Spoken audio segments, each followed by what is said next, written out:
Olá, sejam muito bem-vindos na segunda aula sobre expansão territorial brasileira. Pegue seu caderno e caneta para fazer seu relatório e já vamos começar.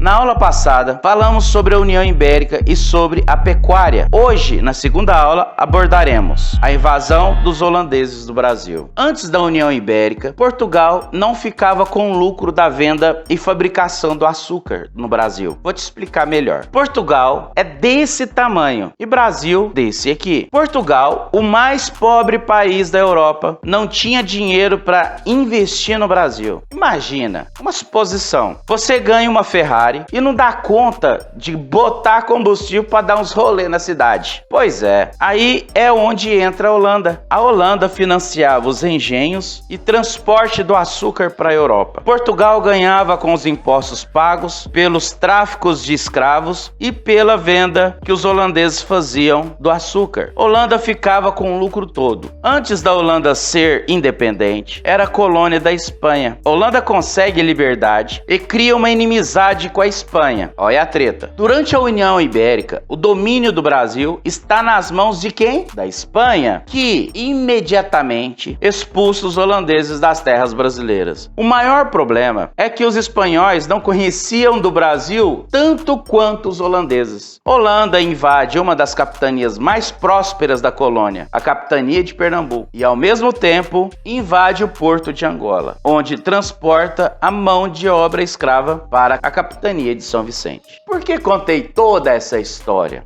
E eu vou contar mais uma. A Igreja Católica defendia os nativos brasileiros da escravidão. Dizia os únicos que poderiam ser escravizados eram os negros, por não terem almas. Na verdade, a Igreja Católica era defendendo os interesses da coroa portuguesa, que não conseguiria arrecadar impostos de escravos se fosse os nativos, porque não tinha como fazer a contagem dos nativos longe de Portugal. Agora, por falta de mão de obra na colônia, pois a Holanda invadiu o porto de Angola, fazendeiros contrataram os bandeirantes para capturar os escravos foragidos. Além disso, também os nativos, para trabalhar em suas terras. Voltando à história da Igreja Católica, a proteção dos índios brasileiros eram feitas pelos jesuítas. Assim começa um enorme conflito entre os jesuítas e os bandeirantes, obrigando os jesuítas a fugir com os índios para o centro e o norte do Brasil, nos estados que conhecemos hoje como Amazonas, Pará, Amapá, Rondônia,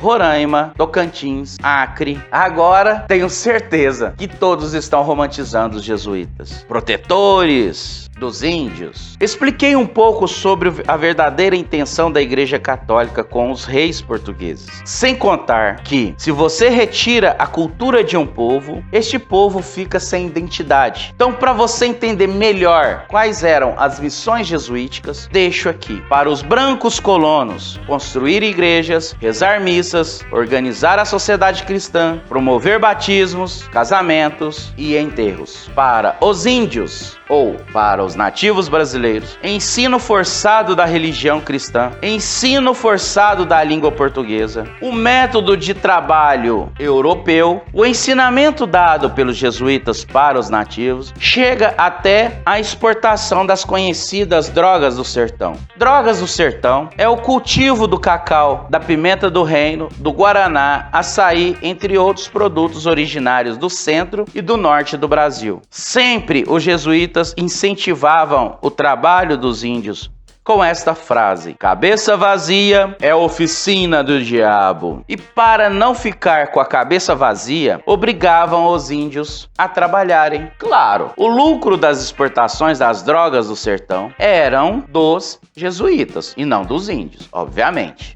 Se tiver alguma dúvida sobre a expansão territorial, deixe nos comentários que eu vou responder. Se gostou da aula, deixa seu like. Se não é inscrito, inscreva no nosso canal. Hora que postar a terceira aula, você será notificado. Um grande abraço.